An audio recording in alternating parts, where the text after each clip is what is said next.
혹시 오늘 아침에도 일어나기 유난히 힘드셨습니까? 알람이 울리기 전에 눈은 떴지만 온몸이 젖은 솜처럼 무겁고 조금만 더를 외치다 겨우 몸을 일으키지는 않으셨는지요? 분명 어젯밤에도 7시간, 8시간 충분히 잤다고 생각하는데 왜 이렇게 피곤한 건지. 아침에 일어나 커피나 뜨거운 물을 마셔도 머릿속 안개가 걷히질 않고 점심 먹고 나면 꾸벅꾸벅 졸음이 쏟아지는 그 느낌. 우리 60세 넘으신 분들이 저에게 가장 많이 하시는 말씀이 바로 그겁니다. 원장님, 나이가 드니까 어쩔 수 없나 봐요.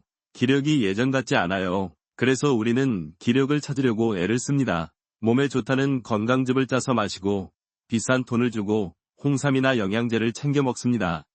건강이라는 이름이 붙은 것들이라면 뭐든 식탁 위에 올려놓지요. 그런데 말입니다. 만약 그 피로감이 단순히 나이 탓이 아니라 우리가 건강을 위해 열심히 챙겨 먹는 바로 그것들 때문이라면 어떻게 하시겠습니까? 이 영상이 도움이 되셨다면 구독과 좋아요 눌러주세요. 작은 실천이 건강을 바꿀 수 있습니다. 오늘 저는 여러분께 무언가를 더 드시라고 말씀드리지 않을 겁니다. 오히려 지금 당장 멈추시라고 말씀드릴 겁니다. 이것은 바로 건강이라는 이름의 배신에 대한 이야기입니다. 우리는 흔히 간 건강을 이야기할 때 술을 가장 먼저 떠올립니다. 나는 술 한 방울도 안 마시는데 간 수치가 왜 높지? 라고 억울해하시는 분들이 정말 많습니다. 맞습니다. 술은 간의 명백한 적입니다. 하지만 술보다 더 교활하고 더 은밀하게 매일 우리 간을 공격하는 것들이 있습니다. 바로 우리가 몸에 좋다고 철석같이 믿고 있는 일부 건강식품들입니다. 저는 지난 40년간 내과 의사로 일하면서 정말 많은 환자분들을 만났습니다. 특히 68세의 박 선생님이 기억에 남습니다. 그분은 누구보다 건강에 자신감이 넘치셨죠. 매일 아침 직접 내린 과일 주스를 드시고 좋다는 영양제는 가방 한가득 들고 다니셨습니다. 나는 술, 담배도 안 하고 이렇게 관리를 한다고 늘 자랑하셨죠. 그런데 그분은 늘 피곤해하셨습니다. 건강검진 결과는 충격적이었습니다. 중증 지방간의 간 수치가 위험 수준이었습니다. 그토록 열심히 챙겨 드셨던 그 건강한 습관들이 역설적이게도 박 선생님의 간을 망가뜨리고 있었던 겁니다. 왜일까요? 우리의 간은 거대한 화학 공장입니다. 우리가 입으로 먹는 모든 것을 해독하고 처리하고 저장하는 역할을 합니다. 좋은 것이든 나쁜 것이든 간은 일단 모든 것을 받아들여야 합니다. 문제는 너무 많은 것이 들어올 때 발생합니다. 특히 우리가 건강하다고 믿는 것들에 숨겨진 당분, 첨가물 혹은 특정 성분의 과도한 농축액은 간에겐 엄청난 노동입니다. 간은 술이나 독국물만 해독하는 것이 아닙니다. 우리가 천연이라고 믿는 과일즙 속의 과당도 처리해야 하고 기력 보충을 위해 먹는 고농축 단백질 보충제도 처리해야 합니다. 이 공장이 24시간 내내 과부하 상태로 돌아간다고 상상해 보십시오. 기계가 과열되겠죠. 간도 마찬가지입니다. 염증이 생기고 지방이 끼고 결국 지쳐버립니다. 그리고 간이 지쳤을 때 우리 몸에 보내는 첫 번째 신호가 무엇인지 아십니까? 통증이 아닙니다. 바로 만성 피로입니다. 아침에 일어나기 힘든 이유, 하루 종일 머리가 멍한 이유가 어쩌면 당신의 간이 제발 좀 쉬게 해달라고 보내는 절박한 비명일지도 모릅니다. 오늘 우리가 이야기할 이 4가지 식품들은 의사들이 왜 피하는지, 그리고 어떻게 우리 간에 조용한 독이 되는지 그 배신의 진실을 하나씩 파헤쳐 볼 것입니다. 그렇다면 이런 의문이 드실 겁니다. 원장님, 간이 그렇게 망가지고 있었다면 왜 저는 아무것도 느끼지 못했습니까? 아주 좋은 질문입니다. 그리고 그것이 바로 간 질환이 가장 무서운 이유이자 오늘 제가 이 이야기를 꼭 드려야겠다고 다짐한 이유입니다. 우리 몸의 장기들은 저마다 성격이 있습니다. 위는 조금만 잘못 먹어도 바로 신호를 보냅니다. 쓰리고 아프고 더부룩하지요. 심장도 마찬가지입니다. 조금만 무리하면 쿵쾅거리거나 뻐근한 흉통을 느끼게 합니다. 하지만 간은 다릅니다. 간은 우리 몸에서 가장 과묵하고 가장 인내심이 강한 장기입니다. 의사들은 간을 침묵의 장기라고 부릅니다. 왜일까요? 간에는 통증을 느끼는 신경세포가 거의 없기 때문입니다. 간 표면을 둘러싼 얇은 막, 글리슨 캡슐에는 신경이 있지만 간 자체에는 통증 수용체가 없습니다. 그래서 간의 70%, 80%가 딱딱하게 굳어버리거나 지방으로 하얗게 뒤덮일 때까지도 우리는 아무런 고통을 느끼지 못합니다. 간은 그저 묵묵히 어떻게든 자기 할 일을 해내려고 버팁니다. 제 환자 중에 60대 후반의 여성분이 한 분 계셨습니다. 평생 농사를 지으신 분인데 정말 부지런하고 긍정적이셨죠. 그분도 늘 나이 들어 피곤한 것 말고는 아픈 데가 없다고 하셨습니다. 그러다 어느 날 다른 문제로 복부 초음파 검사를 하게 되었습니다. 제가 초음파 화면을 보는 순간 숨이 턱 막혔습니다. 간이 거의 보이지 않았습니다. 정상적인 간은 부드러운 회색빛으로 보여야 하는데 그분은 간경화 말기였습니다. 간이 돌처럼 딱딱하게 굳어 초음파가 투과하지 못할 정도였죠. 제가 조심스럽게 언제부터 몸이 안 좋으셨냐고 여쭈었더니 그분은 눈을 동그랗게 뜨시며 아픈 데 없다니까요. 그냥 좀 피곤할 뿐이지 라고 대답하셨습니다. 그냥 좀 피곤한 신호를 우리는 너무 쉽게 나이 탓으로 돌려버립니다. 간이 보내는 유일한 구조 신호일지도 모르는데 말입니다. 간의 침묵은 그 놀라운 재생 능력 때문에 더욱 위험해집니다. 여러분도 간은 잘라내도 다시 자라난다는 이야기 들어보셨을 겁니다. 맞습니다. 간은 우리 몸에서 유일하게 완전한 재생이 가능한 장기입니다. 건강한 성인은 간의 3분의 1을 절제해도 몇 달 안에 원래 크기로 복구될 수 있습니다. 정말 놀라운 생명력이죠. 하지만 이 위대한 능력에는 치명적인 단점이 있습니다. 간은 손상을 입으면 티를 내지 않고 조용히 스스로를 복구합니다. 이 과정이 수십 년간 반복됩니다. 생각해 보십시오. 매일 우리가 건강식품이라고 믿고 먹는 것들이 간에 미세한 염증을 일으킵니다. 그럼 간은 주인이 또 무리했네 하면서 밤새 그 염증을 복구합니다. 다음날 아침 우리는 또다시 그 식품을 먹습니다. 간은 또다시 상처를 입고 또다시 복구합니다. 이 과정이 10년, 20년 반복되면 어떻게 될까요?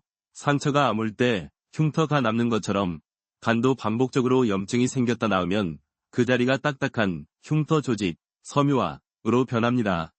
이것이 바로 간 섬유화이고 더 진행되면 간경변, 간경화, 되는 겁니다. 문제는 이 과정 전체가 침묵 속에서 진행된다는 것입니다. 간 기능의 70%가 사라질 때까지 간 수치는 정상일 수도 있습니다. 그래서 많은 의사들 사이에서도 간 수치, ALT, AST만 믿어서는 안 된다는 이야기가 나옵니다. 수치가 정상이더라도 간 섬유화는 이미 진행 중일 수 있으니까요. 간이 우리에게 고통을 알리기 시작할 때, 즉 황달이 오고 배에 물이 차고 복수, 극심한 피로감으로 쓰러질 정도가 되면 그때는 이미 너무 늦은 경우가 많습니다. 그래서 우리는 간이 아프다고 소리치기 전에 간의 침묵을 이해해야 합니다. 간이 왜 힘들어하는지 그 원인을 미리 찾아내 제거해야 합니다. 그 첫 번째 원인이 아마 여러분이 가장 뜻밖이라고 생각하실 달콤한 독입니다. 바로 다음 섹션에서 이 첫 번째 배신에 대해 자세히 말씀드리겠습니다. 자, 그럼 의사들이 환자분들께는 권하지 않으면서 본인들은 슬그머니 피하는 그 첫 번째 건강식품에 대해 말씀드리겠습니다. 바로 달콤한 독, 액상과당입니다. 액상과당이요? 원장님, 저는 그런 거 안 먹습니다. 저는 탄산음료는 입에도 안 돼요. 라고 말씀하실 분들 많으실 겁니다. 우리는 흔히 액상과당이라고 하면 콜라나 사이다 같은 탄산음료만 생각합니다. 하지만 이 달콤한 독은 아주 교활하게도 건강이라는 탈을 쓰고 우리 식탁 곳곳에 숨어 있습니다. 가장 대표적인 것이 바로 과일 주스입니다. 네, 맞습니다. 우리가 아침마다 건강을 위해 마시는 그 오렌지 주스, 포도 주스 말입니다. 심지어 100% 무가당 천연 주스라고 쓰여 있는 것들조차 마찬가지입니다. 또 있습니다. 설탕 대신 넣는다는 각종 효소나 청, 그리고 아가베 시럽이나 올리고당 같은 건강 시럽들입니다. 이것들이 왜 간에 치명적인 독이 될까요? 과일은 몸에 좋은 거 아니었나요? 이 질문에 대한 답을 이해하려면 우리 간이 당을 어떻게 처리하는지 알아야 합니다. 우리가 밥이나 빵을 통해 섭취하는 포도당, 글루코스는 우리 몸 전체의 세포가 에너지원으로 사용합니다. 뇌도 쓰고 근육도 씁니다. 혈액을 타고 돌면서 온몸에 에너지를 공급하죠. 하지만 과일이나 이런 시럽들에 농축되어 있는 과당, 프룩토스는 이야기가 완전히 다릅니다. 과당은 우리 몸의 대부분 세포가 에너지원으로 직접 사용하지 못합니다. 과당을 처리할 수 있는 유일한 장기가 바로 간입니다. 여러분이 과당이 듬뿍 든 주스 한 컵을 마시면 그 과당은 거의 100% 간으로 직행합니다. 간은 갑자기 밀려든 과당을 처리하느라 비상사태에 돌입합니다. 간이 과당을 처리하는 방식은 놀랍게도 술, 알코올을 처리하는 방식과 거의 똑같습니다. 간은 이 과당을 분해하면서 부산물로 지방을 만들어냅니다. 그리고 그 지방을 간세포에 차곡차곡 쌓아둡니다. 이것이 바로 술을 한 방울도 마시지 않는 사람에게 생기는 비알코올성 지방간이 가장 주된 원인입니다. 우리는 건강을 위해 술을 끊으면서 아침마다 간에 알코올과 똑같은 방식으로 작용하는 과당 주스를 붓고 있었던 겁니다. 아까 말씀드린 68세 박 선생님 기억나시죠? 그분이 매일 아침 드셨던 것이 바로 직접 갈아 만든 과일 채소 주스였습니다. 몸에 좋은 과일과 채소를 한꺼번에 먹을 수 있다고요. 하지만 과일을 믹서기에 갈아버리면 식이섬유는 파괴되고 과당만 농축됩니다. 이것을 주스 형태로 마시면 혈당과 과당이 몸에 훨씬 빠르고 강력하게 흡수됩니다. 원장님, 그럼 과일도 먹으면 안 됩니까? 여기서 학자들 간에도 의견이 조금 갈리기도 합니다. 하지만 대부분의 의사들이 동의하는 임상적 진실은 이것입니다. 통째로 씹어먹는 과일은 괜찮습니다. 식이섬유가 과당의 흡수를 천천히 조절해주니까요. 하지만 갈아서 마시는 주스, 짜서 마시는 즙, 달콤하게 만든 청은 간에게는 설탕물이나 탄산음료와 하등 다를 바 없는 독입니다. 특히 우리 60대 이상은 간의 해독 능력이 이미 젊은 시절의 60에서 70% 수준으로 떨어져 있습니다. 같은 양의 과당이 들어와도 젊은 사람들보다 훨씬 큰 타격을 받습니다. 혹시 지금도 아침에 일어나자마자 건강을 위해 매실청이나 유자청을 물에 타드시나요? 아니면 시판되는 건강즙이나 100% 주스를 드시고 계시진 않습니까? 그것이 어쩌면 당신의 간을 조용히 병들게 하는 달콤한 독일 수 있습니다. 의사들은 이 사실을 알기에 주스 대신 물을 마시고 과일은 씹어서 먹습니다. 아마 지금 많은 분들이 고개를 갸우뚱하실 겁니다. 원장님, 그래도 100% 천연이라고 쓰여 있었단 말입니다. 무가당이라고 큰 글씨로 적혀 있었어요. 네, 바로 그것이 오늘 제가 꼭 짚고 넘어가고 싶은 마케팅의 함정입니다. 식품 회사들은 우리가 무엇을 걱정하는지, 그리고 무엇을 원하는지 너무나 잘 알고 있습니다. 우리는 인공적인 것을 두려워하고 천연적인 것을 갈망합니다. 그래서 그들은 제품 포장지에 가장 크고 가장 눈에 잘 띄는 곳에 천연, 내추럴, 유기농, 오가닉, 무가당, 노슈가 에디드 이라는 단어를 새겨 넣습니다. 이 단어들은 마치 건강보증 수표처럼 느껴집니다. 우리는 이 마법의 단어들을 믿고 조금 더 비싼 가격을 기꺼이 지불하며 나는 지금 내 몸에 아주 좋은 투자를 하고 있다고 스스로 안심합니다. 제 환자 중에 70대 초반의 김 선생님 한 분이 계십니다. 이분은 정말 모범적인 환자였습니다. 매주 3일은 꼭 등산을 하시고 콜라나 과자 같은 군것질은 평생 입에도 대지 않으셨죠. 혈압도 좋고 체격도 마른 편이셨습니다. 그런데 이분이 종합검진에서 중증 지방간 진단을 받으신 겁니다. 본인도 충격을 받으셨고 저도 위아했습니다. 술은커녕 약주도 못 드시는 분이었거든요.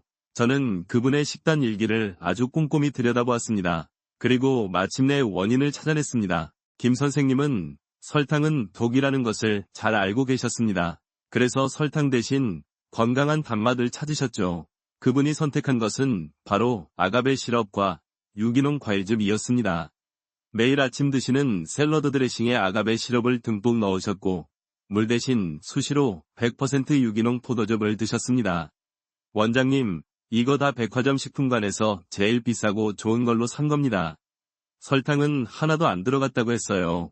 김 선생님이 놓치신 것이 바로 이 천연 마케팅의 함정이었습니다. 첫째, 무가당이라는 말의 진실입니다. 무가당은 인공적으로 설탕, 정제당을 추가하지 않았다는 뜻이지 그 식품 원재료에 당이 없다는 뜻이 결코 아닙니다.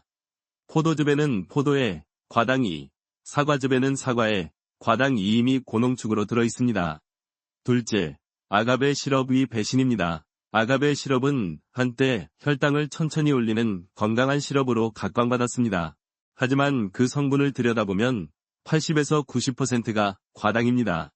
앞서 말씀드린 액상과당보다도 과당 비율이 높을 수 있습니다. 셋째, 천연이라는 단어의 모호함입니다. 사과 하나를 통째로 씹어 먹는 것을 상상해 보십시오. 우리는 사과 한 개를 먹으면 배가 부릅니다. 식이섬유와 수분 때문이죠. 간은 그 사과에 포함된 과당을 천천히 여유 있게 처리할 수 있습니다.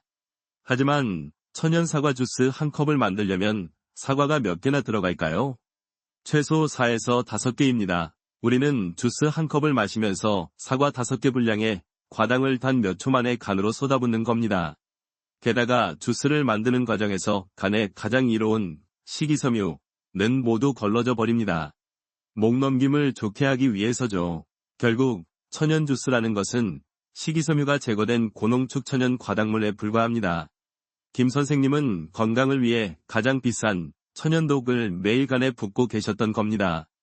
그분이 느꼈던 배신감과 상심은 이루 말할 수 없었습니다. 물론 모든 천연식품이 나쁘다는 뜻은 절대 아닙니다. 가공되지 않은 원물 그대로의 채소와 과일은 우리 몸의 보약입니다. 하지만 학계의 여러 논쟁 속에서도 의사들이 공통적으로 동의하는 사실은 가공되고 농축된 형태의 천연당 은간에 치명적이라는 것입니다. 이 천연이라는 함정은 우리가 다음으로 이야기할 단백질 섭취 방식에도 똑같이 적용됩니다. 우리가 천연이라는 마케팅에 속아가네 달콤한 독을 붓고 있었다는 사실 참 충격적이지요. 이제 두 번째 독에 대해 말씀드릴 차례입니다. 이것 역시 건강이라는 이름으로 어쩌면 여러분이 지금 이 순간에도 열심히 챙겨 드시고 계실지 모릅니다. 바로 과도한 단백질, 특히 가공된 형태의 단백질입니다. 아니, 원장님, 잠깐만요. 단백질은 좋은 거 아닙니까? 나이 들수록 근육 빠진다고 단백질 꼭 챙겨 먹으라고 의사 선생님들이 그러시던데요. 맞습니다. 100번 1000번 맞는 말씀입니다. 우리 60세가 넘어가면 근감소증, 사크로페니아, 이 가장 무서운 적 중 하나입니다. 근육이 빠지면 면역력이 떨어지고 쉽게 넘어지며 당뇨병 관리도 힘들어집니다. 그래서 양질의 단백질을 적절하게 섭취하는 것은 생명 유지에 필수적입니다. 제가 오늘 문제 삼는 것은 단백질 그 자체가 아닙니다. 제가 경고하는 것은 근육을 만들겠다는 욕심에 혹은 기력이 없다는 불안감에 우리가 감당할 수 있는 한계를 넘어 섭취하는 고농축 가공 단백질입니다. 시중에 파는 수많은 단백질 파우더, 단백질 음료, 단백질바 같은 것들 말입니다. 이것들이 왜 간에 독이 될까요? 앞서 제가 간을 화학 공장이라고 비유했던 것 기억하십니까? 이 공장의 가장 중요한 임무 중 하나가 바로 암모니아 해독입니다. 암모니아가 무엇일까요? 아주 지독한 독가스입니다. 우리가 단백질을 섭취하면 우리 몸은 필요한 만큼 근육과 세포를 만드는 데 사용합니다. 그리고 사용하고 남은 단백질 혹은 과도하게 들어온 단백질은 분해되어야 합니다. 이때 단백질이 분해되는 과정에서 필연적으로 발생하는 산업 폐기물이 바로 암모니아, NH3입니다. 이 암모니아는 독성이 매우 강해서 혈액을 타고 뇌로 가면 의식을 잃게 할 수도 있습니다. 그래서 우리 몸은 이 치명적인 독을 처리하기 위해 완벽한 시스템을 갖추고 있습니다. 그것이 바로 간의 요소 회로, 유리아 사이클입니다. 간은 혈액 속의 암모니아를 재빨리 낚아채서 독성이 없는 요소라는 물질로 변환시킵니다. 그리고 이 요소는 신장, 콩팥을 통해 소변으로 안전하게 배출됩니다. 0대 초반의 한 남성 환자분이 생각납니다. 은퇴 후 부쩍 근육이 줄어드는 것을 느끼셨죠. 아드님이 효도 선물이라며 아주 비싼 산양류 단백질 파우더 세트를 사다 드렸답니다. 이분은 아침, 점심, 저녁으로 그 단백질 쉐이크를 타 드셨습니다. 근육이 짱짱해지는 것 같다며 좋아하셨죠. 그런데 2달 뒤 그분은 극심한 피로감과 혼란 증세로 응급실에 실려오셨습니다. 간 수치는 폭등했고 혈중 암모니아 수치가 정상인의 몇 배나 되었습니다. 무슨 일이 일어난 걸까요? 그분의 간은 이미 노화로 인해 기능이 60에서 70% 수준으로 떨어져 있었습니다. 이 지친 공장에 아침 저녁으로 암모니아 원료인 단백질 폭탄이 쏟아져 들어온 겁니다. 간의 요소 회로가 감당할 수 있는 한계를 넘어선 거죠. 공장이 멈춰버린 겁니다. 처리되지 못한 암모니아가 혈액을 타고 돌면서 그분을 피곤하게 만들고 뇌 기능까지 마비시키려 했던 겁니다. 물론 이는 극단적인 사례일 수 있습니다. 하지만 학계에서는 노년층의 과도한 단백질 보충제가 간과 신장에 미치는 부담에 대해 의견이 분분하며 많은 임상 의사들이 우려를 표하고 있습니다. 많이 먹으면 다 근육으로 가겠지라는 믿음은 신화입니다. 우리 몸이 한 번에 흡수하고 근육으로 합성할 수 있는 단백질의 양은 정해져 있습니다. 그 이상 들어온 단백질은, 특히 파우더나 음료 형태로 빠르게 흡수된 단백질은 근육이 아니라 간의 일거리가 될 뿐입니다. 간에게 달콤한 독인 과당을 해독하라고 강요하고 동시에 지독한 독인 암모니아까지 처리하라고 채찍질하고 있었던 건 아닐까요? 의사들은 이 사실을 압니다. 그래서 보충제에 의존하기보다 두부, 계란, 생선처럼 소화 흡수가 천천히 되고 다른 영양소가 풍부한 음식의 형태로 단백질을 섭취하려 했습니다. 그것이 간을 혹사시키지 않는 가장 현명한 방법이기 때문입니다. 우리가 섭취한 단백질의 폐기물인 암모니아가 간에서 요소로 변환된다고 말씀드렸습니다. 자, 그럼 이 요소는 어디로 갈까요? 간이 독을 처리해서 안전하게 포장, 요소, 했는데 이 쓰레기 봉투를 누군가는 집 밖으로 내다 버려야 하지 않겠습니까? 그 마지막 청소부가 바로 간의 조용한 형제이자 동맹인 콩팥, 신장입니다. 우리의 간과 콩팥은 우리 몸의 정화를 책임지는 운명 공동체입니다. 간이 1차 화학해독 공장이라면 콩팥은 2차 정수 필터입니다. 간이 암모니아를 요소로 만들면 콩팥은 24시간 내내 우리 몸의 모든 피를 걸러내면서 그 요소를 소변으로 뽑아냅니다. 우리가 근육을 만들겠다며 단백질 파우더를 한 스푼 더 먹을 때 우리는 간에게 암모니아를 처리하라고 일을 시키는 동시에 콩팥에게는 그 결과물인 요소를 더 많이 걸러내라고 압박을 가하는 겁니다. 여러분의 콩팥이 어떻게 생겼는지 아십니까? 현미경으로 들여다보면 사구체라고 불리는 아주 미세하고 연약한 모세혈관 다발로 이루어져 있습니다. 마치 수천만 개의 미세한 커피 필터가 모여있는 것과 같습니다. 이 연약한 필터가 하루에 걸러내는 혈액의 양이 얼마인지 아십니까? 무려 180리터입니다. 1.5리터 생수병 120개 분량입니다. 상상이 가시나요? 우리가 단백질을 과하게 섭취하면 혈액 속 요소 농도가 높아집니다. 이것을 요소질소라고 부릅니다. 이 진하고 끈적한 요소 찌꺼기들이 콩팥의 미세한 필터를 통과하면서 어떤 일이 벌어질까요? 필터는 압력을 받습니다. 막히고 찢어집니다. 이것이 바로 단백뇨, 즉 소변에 거품이 나오고 단백질이 빠져나가는 현상입니다. 콩팥의 필터가 망가지고 있다는 비명입니다. 물론 학계에서는 건강한 성인에게는 고단백 식이가 콩팥에 무리를 주지 않는다는 연구들도 있습니다. 젊고 건강한 콩팥은 그 정도는 감당할 수 있다는 뜻이겠지요. 하지만 제 진료실에 앉아 계신 60대, 70대 여러분께 감히 여쭙겠습니다. 우리의 콩팥이 과연 완벽하게 건강한 상태일까요? 우리나라 65세 이상 3명 중 1명은 고혈압을, 4명 중 1명은 당뇨를 앓고 있습니다. 그리고 이 고혈압과 당뇨가 콩팥의 미세혈관 필터를 망가뜨리는 가장 무서운 주범입니다. 이미 고혈압과 당뇨로 인해 필터가 약해지고 찢어지기 시작한 상태인데 거기에 단백질 파우더로 만든 요소 찌꺼기까지 쏟아붓는 것은 금이 가기 시작한 다리 위에 무거운 덤프트럭을 계속해서 밀어넣는 것과 같습니다. 제가 진료했던 72세 어르신은 당뇨가 있었지만 약으로 잘 조절하고 계셨습니다. 그런데 어느 날 발목이 붓고 소변에 거품이 심하다고 찾아오셨습니다. 검사를 해보니 콩팥 기능 수치 EGFR가 불과 몇 달 만에 위험한 수준으로 떨어져 있었습니다. 원인은 단 하나였습니다. 자녀분이 사다 준 당뇨 환자용 단백질을 너무 열심히 드셨던 겁니다. 근육을 지키려다 콩팥을 잃을 뻔한 아찔한 순간이었죠. 이것이 바로 간과 콩팥, 신의 위험한 동맹입니다. 간이 지치면 지방간, 간염, 해독 능력이 떨어져 콩팥이 더 힘들어집니다. 반대로 콩팥이 망가지면 신부전, 노폐물을 못 걸러내서 그 독소가 다시 간을 공격합니다. 두 장기는 형제처럼 붙어 있어서 한쪽이 무너지면 다른 쪽도 결국 함께 무너집니다. 의학적으로 간신증후군, 헤퍼토레날 신드롬이라고 부르는 가장 치료가 어려운 상태 중 하나가 바로 이것입니다. 우리는 건강을 위해 보충을 하려다 오히려 우리 몸의 가장 중요한 두 개의 정화조를 망가뜨리고 있었던 건 아닐까요? 이제 세 번째 독에 대해 이야기해 보겠습니다. 이것은 단맛도 아니고 단백질도 아닙니다. 어쩌면 우리가 매일 요리할 때 건강을 위해 일부러 골라 쓰는 기름일지도 모릅니다. 우리는 지금까지 간을 공격하는 달콤한 독인 과당과 간과 콩팥을 동시에 지치게 만드는 과도한 단백질에 대해 이야기 나눴습니다. 이제 세 번째 배신에 대해 말씀드릴 차례입니다. 이것은 아마 여러분 대부분이 건강을 위해서 일부러 돈을 더 주고 사서 드시고 계실 겁니다. 저 역시 의사로서 환자분들께 동물성 지방 대신 이것을 드시라고 권했던 적이 있습니다. 바로 심장에 좋다고 알려진 일부 식물성 기름입니다. 정확히 말씀드리면 옥수수유, 콩기름, 대두유, 카놀라유, 포도씨유, 해바라기씨유 같은 씨앗에서 추출한 식용유, 시드오일즈들입니다.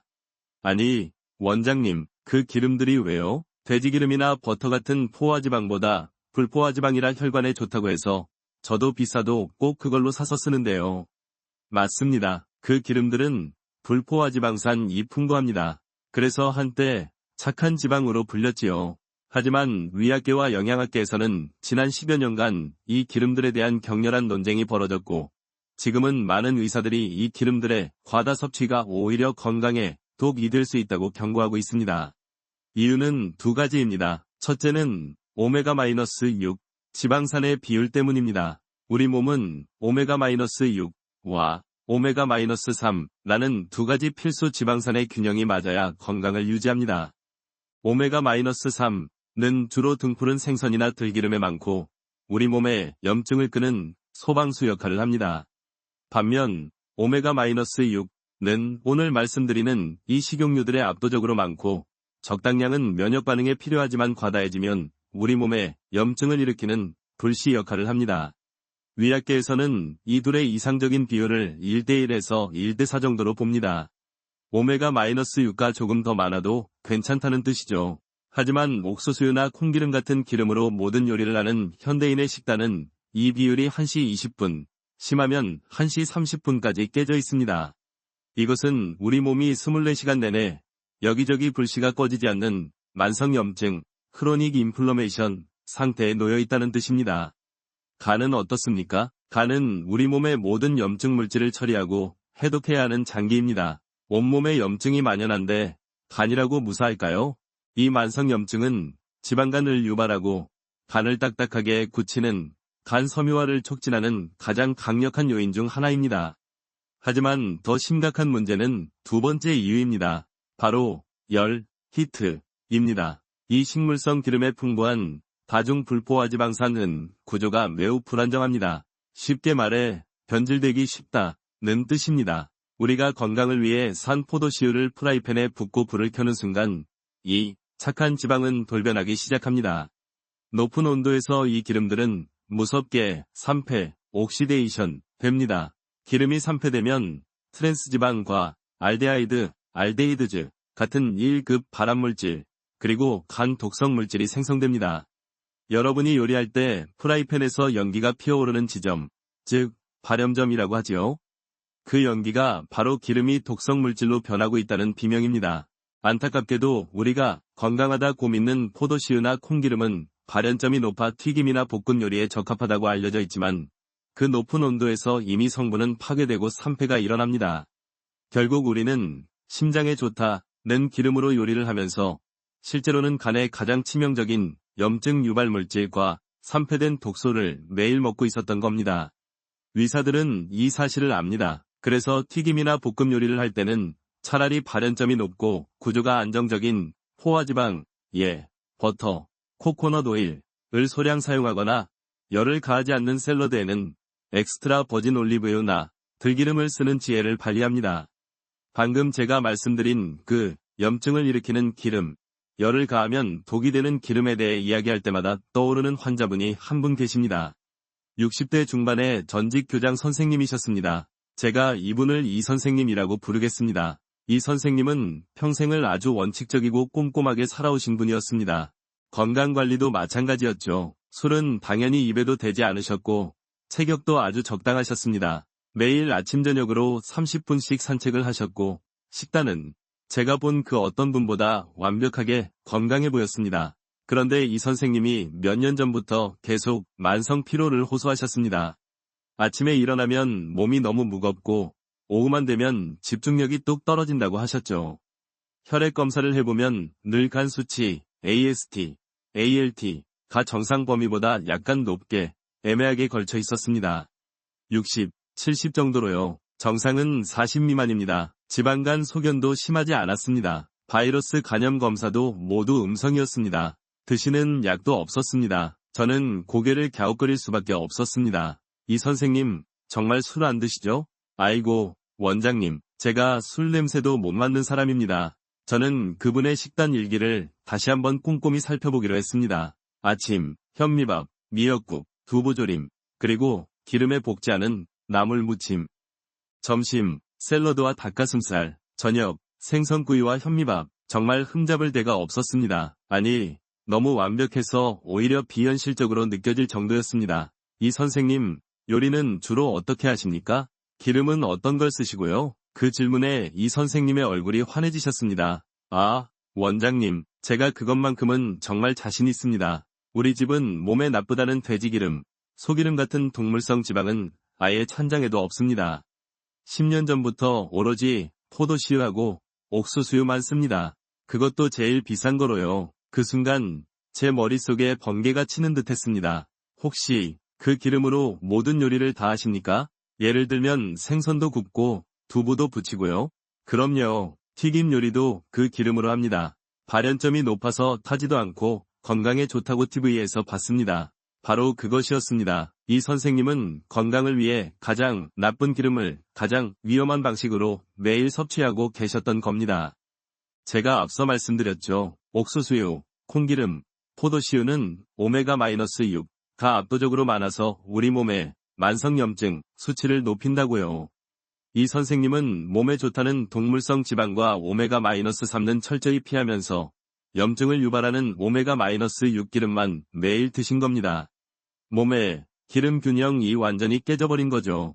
게다가 그 기름을 높은 온도로 가열하셨습니다. 생선을 굽고 두부를 부칠 때마다 그 불안정한 기름은 산패되어 간에 독이 되는 알데하이드 같은 발암물질을 만들어냈습니다. 이 선생님은 매일 간에 염증 유발제와 간 독성 물질을 동시에 들이붓고 있었던 겁니다.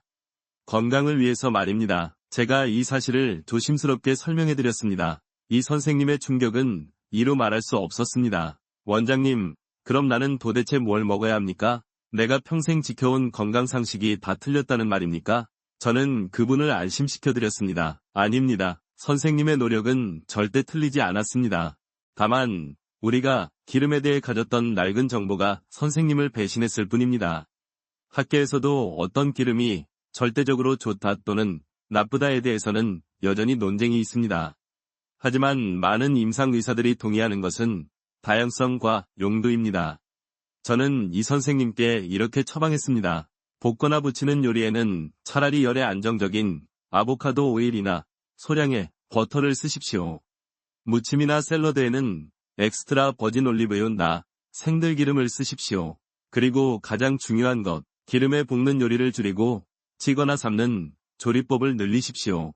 놀랍게도 6개월 뒤 이 선생님의 간 수치는 20대의 그것처럼 완벽하게 정상으로 돌아왔습니다. 지긋지긋했던 만성 피로도 사라졌다고, 이제야 살 것 같다고 제 손을 잡으셨습니다. 이처럼 건강 상식의 배신은 우리 생활 아주 깊숙한 곳에 숨어 있습니다. 이제 마지막 네 번째입니다. 이것은 아마 오늘 말씀드린 것 중 가장 의외의 식품일 겁니다. 이것은 음식이 아니라 여러분이 매일 아침 약처럼 챙겨 드시는 건강기능식품 중 하나일 수 있습니다. 우리는 지금까지 우리의 일상 속에 숨어있던 세 가지 배신자에 대해 이야기했습니다. 달콤한 주스의 형태로 간에 지방을 쌓는 과당, 근육을 만든다는 명분으로 간과 콩팥을 지치게 하는 과잉 단백질, 그리고 건강한 기름이라 믿었지만 염증을 유발한 씨앗 기름이었죠. 이제 마지막 네 번째입니다. 어쩌면 오늘 말씀드리는 네 가지 중에서 가장 충격적일 수도 있습니다. 이것은 음식이 아닙니다. 이것은 건강기능식품입니다. 아마도 지금 이 순간 여러분의 식탁 위나 약통 속에 가장 소중하게 자리 잡고 있을지도 모릅니다. 특히 우리 60대 이상, 무릎이 시큰거리고 여기저기 쑤시고 염증 때문에 고생하시는 분들이 신의 선물처럼 여기는 것. 바로 강황, 그리고 그 추출물인 커큐민입니다. 아니, 원장님, 그건 정말 안 됩니다. 카레는 건강식품의 왕 아닙니까? 염증 잡는 데는 강황만 한 게 없다고 해서 나도 비싼 돈 주고 사서 매일 먹고 있는데 그게 독이라고요? 네. 그 마음을 제가 왜 모르겠습니까? 맞습니다. 강황은 수천 년간 인류가 사용해온 위대한 향신료입니다. 카레에 들어가는 강황은 훌륭한 항산화제이자 항염증제입니다. 저도 카레를 즐겨 먹습니다. 오늘 제가 문제 삼는 것은 우리가 음식으로 섭취하는 카레 가루가 아닙니다. 제가 경고하는 것은 염증을 잡겠다는 일념으로 강황의 유효 성분인 커큐민 만 수백 배, 수천 배 고농축시켜 캡슐에 담은 건강기능식품입니다. 우리가 카레 한 그릇을 먹을 때 섭취하는 커큐민의 양은 아주 적습니다. 그리고 그마저도 몸에 거의 흡수되지 않고 배출됩니다.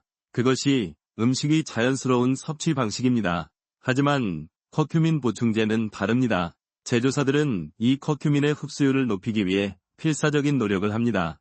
나노 기술을 쓰기도 하고 리포솜이라는 막에 감싸기도 합니다. 가장 흔한 방법은 후추 추출물, 피페린을 함께 넣는 겁니다. 이 피페린 성분은 커큐민의 생체 흡수율을 2000%까지 높인다고 알려져 있습니다. 바로 이것이 간에게는 재앙의 시작입니다. 자연 상태에서는 간이 처리할 필요도 없었던 혹은 아주 소량만 감당하면 됐던 커큐민 성분이 갑자기 2000배나 강력한 형태로 혈액을 타고 간으로 쏟아져 들어옵니다. 간은 이 고농축 천연물을 독극물로 오인하기 시작합니다. 제가 최근에 만났던 69세 남성 환자분이 계십니다. 무릎 관절염, 무릎 통증이 심하셨죠. 그분은 아주 현명한 분이셨습니다. 원장님, 나는 병원에서 주는 소염진통제는 안 먹으려고 합니다. 그 약이 위도 버리고 간도 버린다는 걸 내가 잘 압니다. 정말 모범적인 환자시죠. 그래서 그분은 천연 진통제를 찾으셨습니다. 바로 미국에서 직구한 고함량 커큐민 영양제였습니다. 매일 아침 저녁으로 2알씩 정말 열심히 챙겨 드셨습니다. 석 달 뒤 그분은 응급실로 실려오셨습니다. 눈과 피부가 노랗게 변하는 황달이 왔고 피로감에 몸을 가눌 수 없었습니다. 검사 결과 간이 녹아내리고 있었습니다. 급성 간부전이었습니다. 그토록 간을 보호하려던 그분의 노력이 아이러니하게도 그분의 간을 파괴한 겁니다. 이것을 의학 용어로 특이체질성 약물 유발성 간 손상, 이디오싱크레틱 DILI이라고 부릅니다. 특이체질성이라는 말은 이게 누구에게 일어날지 아무도 예측할 수 없다는 뜻입니다. 물론 수백만 명이 먹어도 괜찮을 수 있습니다. 하지만 어떤 사람은 유전적으로 혹은 그날의 컨디션에 따라 이 고농축 커큐민이 간 독성으로 작용합니다. 학계에서도 커큐민의 효능에 대해서는 긍정적인 연구가 많지만 동시에 전 세계 간 학회에서는 이 커큐민 보충제로 인한 간 손상, 사례 보고가 매년 끊이지 않고 있습니다. 이것은 1만 명 중 1명이 불행일지 모릅니다. 하지만 그 한 명이 만약 나 혹은 내 가족이 된다면 그것은 100%의 비극입니다. 의사들은 이 예측 불가능성을 가장 두려워합니다. 그래서 저희는 고농축 보충제의 화려한 효과보다는 음식 그 자체의 안전하고 부드러운 효과를 신뢰합니다.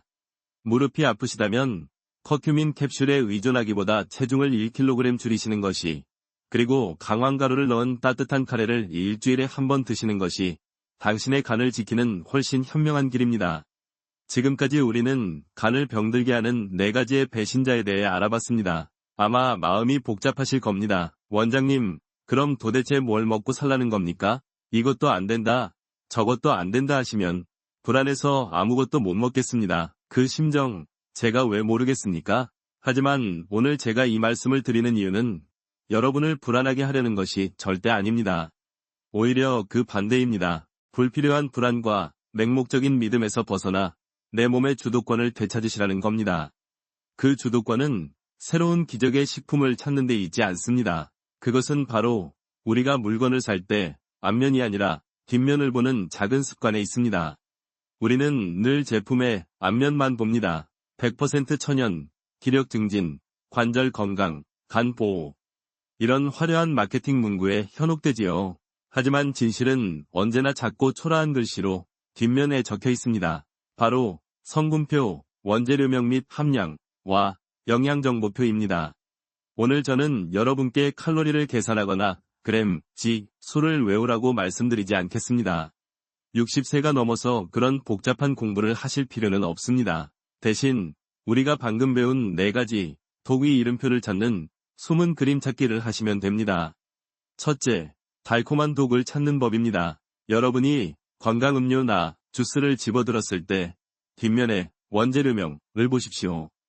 거기에 액상과당, 고과당 옥수수 시럽, HFCS, 기타 과당이라는 글자가 있습니까? 있다면 그것은 간의 독입니다. 조용히 내려놓으십시오. 만약 100% 과일 농축액이라고만 쓰여 있다면 옆에 있는 영양정보 표를 보십시오. 거기에 당류, 슈가스라는 칸이 있습니다. 1회 제공량 보통 200ml 한 컵에 당류가 20g, 30g씩 들어있다면 그것이 천연 과당이라 할지라도 간에는 설탕물 폭탄입니다. 둘째, 과잉 단백질 위 함정을 피하는 법입니다. 단백질 파우더나 음료를 보실 때 영양정보 표에 단백질 함량을 보십시오. 1회 섭취량에 30g, 40g 이렇게 쓰여 있습니까? 스스로에게 물어보십시오. 내가 지금 당장 이 정도의 고용량이 필요한가? 아니면 계란 2알, 약 12g, 과 두부 한 모, 약 15g로도 충분하지 않을까? 특히 원재료명에 합성향료, 감미료가 잔뜩 들어있는 단백질 쉐이크는 간에게 단백질 해독과 첨가물 해독이라는 이중고를 안겨주는 것과 같습니다. 셋째, 염증 유발 기름을 거르는 법입니다. 이것은 아주 간단합니다. 마트에서 기름을 사실 때 옥수수유, 콩기름, 대두유, 포도씨유, 해바라기 씨유는 일단 피하십시오. 특히 튀김이나 볶음 용도로는 절대 쓰지 마십시오. 대신 원재료명, 엑스트라 버진 올리브유, 무침용, 아보카도 오일, 볶음용이라고 쓰인 것을 고르십시오. 더 중요한 것이 있습니다. 여러분이 사시는 과자, 빵, 냉동식품의 뒷면을 보십시오. 거기에 대두유, 파뮤, 가공유지라고 쓰여 있다면 여러분은 이미 엄청난 양의 오메가-6 기름을 드시고 계신 겁니다.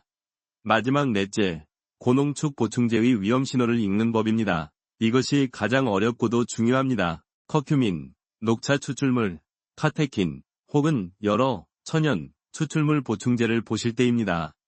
성분표에 강황 추출물, 커큐민 00mg 이렇게 쓰여 있겠죠. 여기서는 성분 자체가 아니라 앞면에 마케팅 문구가 오히려 경고 신호입니다. 흡수율 2000%, 초고농축 나노 입자, 일반 식품의 500배. 이런 문구는 효과가 좋다는 뜻이 아니라 간이 해독해야 할 부담이 500배라는 뜻으로 읽으셔야 합니다. 제 진료실에 오시는 어떤 분은 장바구니 가득 영양제를 들고 오십니다. 간에 좋은 약, 무릎에 좋은 약, 눈에 좋은 약, 20가지가 넘습니다. 그분은 누구보다 건강에 관심이 많았지만 아이러니하게도 간 수치는 늘 불안정했습니다. 저는 그분께 다른 처방을 드리지 않았습니다. 일단 그 모든 것을 3개월만 끊어보시지요. 그리고 그 돈으로 차라리 좋은 채소와 두부를 사서 드십시오. 우리 간이 원하는 것은 성분표에 적힌 수십 가지의 화학 성분 리스트가 아닙니다. 간이 원하는 것은 진짜 음식입니다. 성분표를 읽는다는 것은 두려움을 갖기 위함이 아닙니다. 자유를 얻기 위함입니다. 화려한 광고 문구로부터의 자유, 이것을 안 먹으면 큰일 난다는 불안감으로부터의 자유, 그리고 무엇보다 당신의 간에게 쉴 수 있는 자유를 선물하기 위함입니다. 자, 이제 우리는 무엇을 피해야 할지 알았습니다. 그렇다면 의사들은 저는 간을 위해 무엇을 먹을까요? 다음 장에서는 그 소박한 해답을 말씀드리겠습니다. 자, 그럼 이제 여러분이 가장 궁금해하실 질문에 답을 드릴 차례입니다. 원장님, 그렇게 피해야 할 것들이 많다면 당신은 의사들은 도대체 뭘 먹고 삽니까?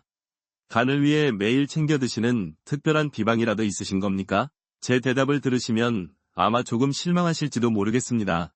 제 식단에는 여러분이 상상하시는 기적의 식품이나 아주 비싸고 귀한 슈퍼푸드가 거의 없기 때문입니다. 40년을 의사로 살아오면서 그리고 제 나이가 70을 바라보게 되면서 제가 깨달은 진리는 아주 단순합니다. 간은 특별한 무엇을 더해주는 것을 좋아하는 장기가 아닙니다. 간은 오히려 부담을 덜어주는 것을 가장 고마워하는 장기입니다. 우리가 앞서 10개의 섹션에서 그토록 길게 이것저것 먹지 말라고 이야기한 이유도 바로 그것입니다. 간 건강의 90%는 무엇을 먹느냐가 아니라 무엇을 먹지 않느냐에 달려 있습니다.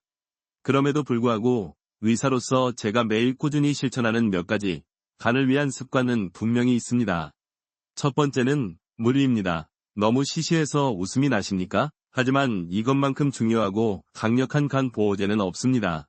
기억하십니까? 우리가 단백질을 먹으면 암모니아라는 독이 생기고 간이 이것을 요소로 해독한다고 했습니다.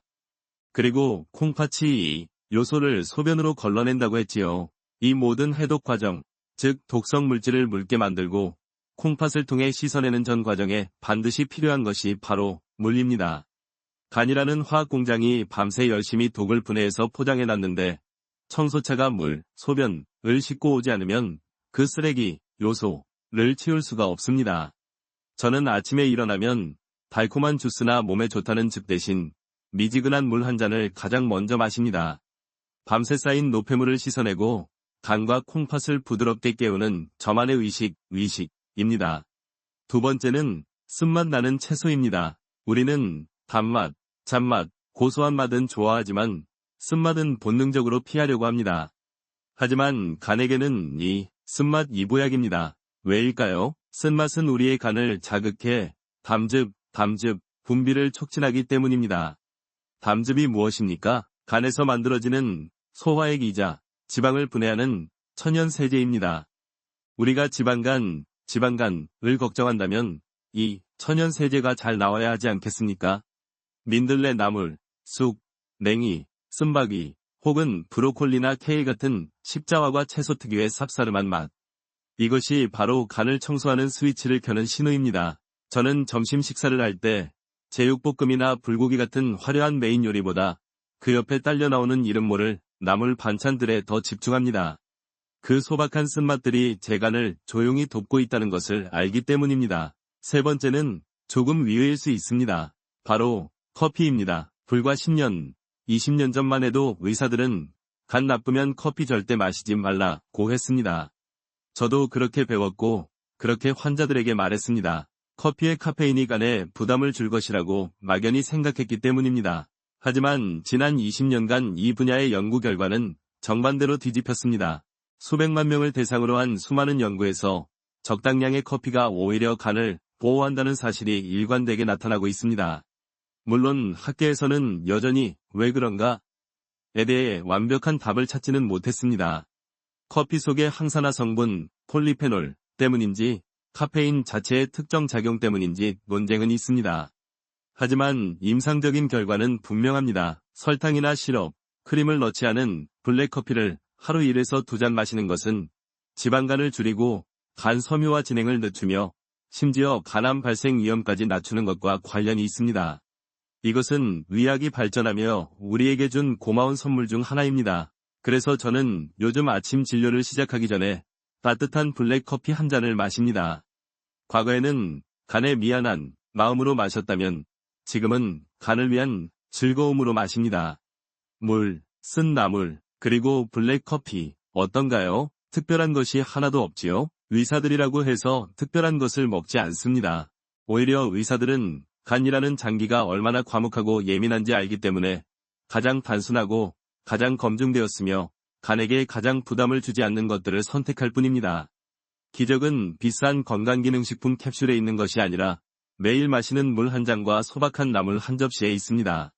오늘 우리는 참 긴 이야기를 나눴습니다. 어쩌면 제 이야기가 지난 수십 년간 건강을 위해 애써오신 여러분의 마음에 무거운 돌덩이를 하나 얹은 것일지도 모르겠습니다. 평생 몸에 좋다고 굳게 믿어왔던 것들이 실은 내 간을 남몰래 병들게 하고 있었다는 그 사실이 야속하고 또 억울하게 느껴지실 수도 있습니다. 하지만 제가 오늘 이 배신자들의 목록을 공개한 이유는 여러분을 겁주거나 지난 세월을 후회하게 만들기 위함이 결코 아닙니다. 오히려 그 반대입니다. 우리의 간이 얼마나 위대하고 또 얼마나 훌륭한 재생 능력을 가졌는지 다시 한번 믿으시라는 말씀을 드리고 싶었습니다. 기억하십니까? 간은 70%가 망가져도 묵묵히 제 할 일을 하고 기회만 준다면 스스로를 회복하는 기특한 장기입니다. 그 기회는 거창한 것이 아닙니다. 오늘부터 그저 한 가지만 덜어내 보십시오. 아침마다 마시던 달콤한 과일 주스 대신 맑고 미지근한 물 한 잔을 마시는 그 작은 변화. 튀김 요리를 위해 콩기름을 붓는 대신 채소를 찜기에 올리는 그 작은 선택. 혹시나 하는 마음에 삼켰던 수많은 영양제 캡슐 대신 쌉싸름한 나물 한 젓가락을 입에 넣는 그 작은 실천. 그것이 바로 지쳐있던 우리 간에게 주는 가장 큰 휴식이자 가장 값진 선물입니다. 건강은 복잡한 공식이나 비싼 약으로 하룻밤 만에 쌓아 올리는 답이 아닙니다. 건강은 매일 아침 내 몸을 괴롭히던 작은 돌멩이 하나를 조용히 치워주는 일입니다. 그렇게 하루, 이틀, 한 달, 두 달이 지나면 여러분은 분명히 느끼실 겁니다. 아침에 눈을 뜰 때 우리를 짓누르던 그 젖은 솜 같은 피로감 대신 깃털처럼 가벼워진 몸을 말입니다. 머릿속을 가득 채웠던 부연 안개가 걷히고 정신이 맑아지는 그 상쾌한 아침을 맞이하게 되실 겁니다. 오늘 우리가 배운 4가지 독을 피하는 것은 손해를 보지 않는 첫걸음일 뿐입니다. 진짜 이득은 그렇게 욕심을 비워낸 자리에 진짜 활력이 스며들고 진짜 건강이 차오르는 것입니다. 지금 시작하시면 내년 이맘때는 전혀 다른 삶이 펼쳐질 수 있습니다. 오늘이 그 첫걸음입니다.